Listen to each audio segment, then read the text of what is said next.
As pessoas que têm um ascendente em signo de terra. Então, como é que elas mostram a sua individualidade, ou a sua criatividade, ou as suas crenças? De uma maneira bem mais prática. Então, ela é aquela pessoa, se mostra uma pessoa muito prática e, às vezes, muito pé no chão, né? Podendo ter características diferentes de acordo com o signo que está lá no ascendente, né? Então, se é touro, ela pode se mostrar uma pessoa muito calma e às vezes se mostra, mas não é.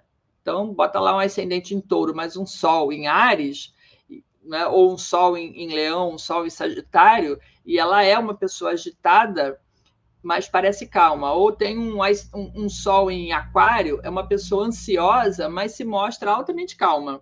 Então, ela se mostra dessa maneira, só que, né, se for o touro no ascendente, ela vai começar as coisas de uma maneira mais lenta. Se for o virgem no ascendente, ela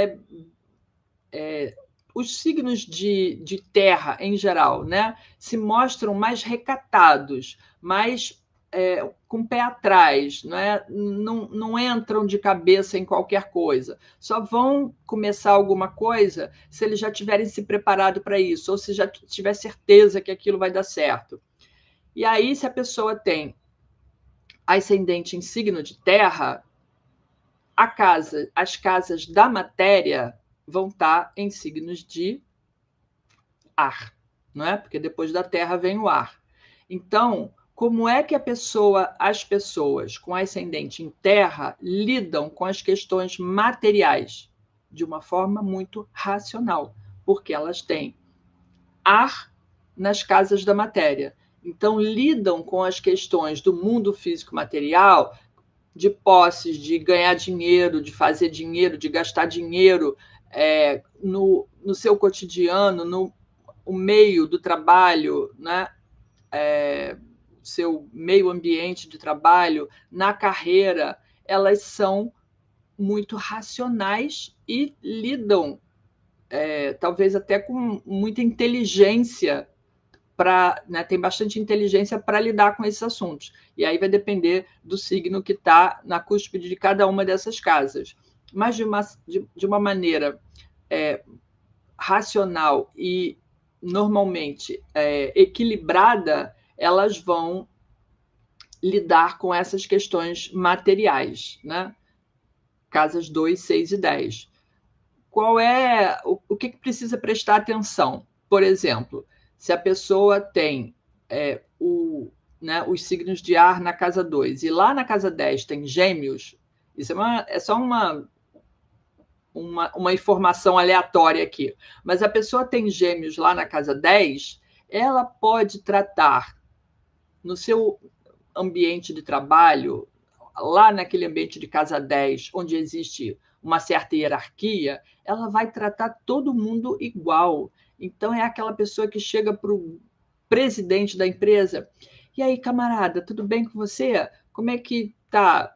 Por quê? Porque ele, ali naqueles assuntos, ele trata todo mundo, ele se coloca na mesma posição que o outro. E aí a pessoa está lá no topo e ele está tratando, né, de igual para igual. E aí, enfim, às vezes se coloca em uma situação bem engraçada, né? O outro pode achar engraçado, vai tratar bem, às vezes não, né? Dependendo de quem é esse chefe, mas ele sempre vai ser uma pessoa que tenta se colocar no mesmo nível para trocar com as pessoas, né? Quando eu falo de trocar, essa troca, essa interação social de uma maneira muito bem informal, é essa palavra, bem informal. E aí está numa situação de formalidade, que é a casa 10, e ele está ali totalmente informal, tratando as pessoas de igual para igual, né? Não tem muito essa noção da hierarquia, ou ele faz de conta que não tem, né?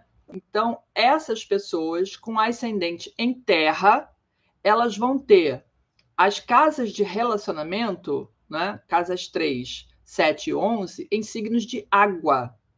Então, essas pessoas se envolvem emocionalmente com qualquer pessoa do seu relacionamento.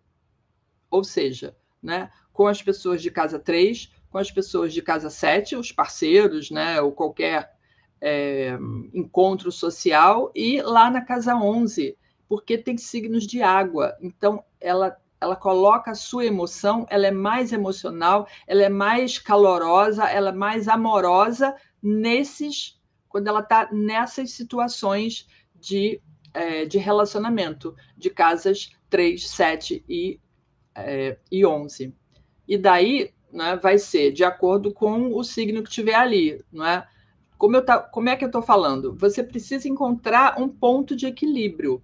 Então, por exemplo, ter o câncer na casa 7, que é a casa do relacionamento. A pessoa vai querer, né, cuidar do outro, vai fazer do outro a razão da sua existência. Isso pode ser uma coisa muito boa, né? Cuidar do outro, né? Ter esse vínculo emocional muito forte com o outro, mas também pode ser se o outro não for não tiver o mesmo perfil, pode ser que acabe se sentindo meio sufocado, né? Se for o escorpião lá na casa 7, aí a pessoa ela vai buscar no outro essa paixão e vai se entregar ao outro com a mesma paixão. Então, a paixão do escorpião, né? E aquela paixão meio camuflada de controle, né? Ou o controle camuflado de paixão. Pode ir para os dois lados. E se for o peixes, aí vai ser muito mais, vamos dizer assim, que é o ascendente em virgem, né? E vai ter o peixes lá na casa 7, nos relacionamentos a pessoa pode ser bastante maleável, né? Ou às vezes ela não é possessiva, ela precisa muito do outro, precisa do relacionamento, porque peixes, né, precisa de pessoas, todos os signos de água precisam de pessoas, por isso que quando eles caem na casa 7, essa necessidade de criar esses vínculos é muito forte, porque a pessoa precisa, né, de estar sempre cercada de pessoas, e pode ser que ela seja muito permissiva, né, no caso do peixes na 7, com o outro. E por isso que tem que ter um cuidado, né, de não permitir demais, de não aceitar coisas demais do outro. Então, tem sempre que estar com esse cuidado. E aí, nas casas da alma, a pessoa vai ter fogo, não é? Nas casas da alma, a pessoa vai ter fogo. Então, vai lidar com as questões da alma, emocionais, com todo aquele entusiasmo do fogo, com a fé do fogo, com a busca pela verdade que o fogo traz. Então, isso também favorece muito o autoconhecimento, favorece muito essa ligação com a espiritualidade, né? Então, é uma composição muito interessante, e daí que só precisa analisar depois no detalhe, né? Por exemplo, se for o Áries lá no fundo do céu, esse ambiente dentro de casa talvez seja um pouco irritadiço, né? Os seus sentimentos podem ser um pouco ansiosos e irritados demais por ser Áries no fundo do céu. Mas tudo isso a pessoa precisa entender qual é a vibração e aprender a equilibrar, aprender a usar tudo que aqueles signos têm de bom, né?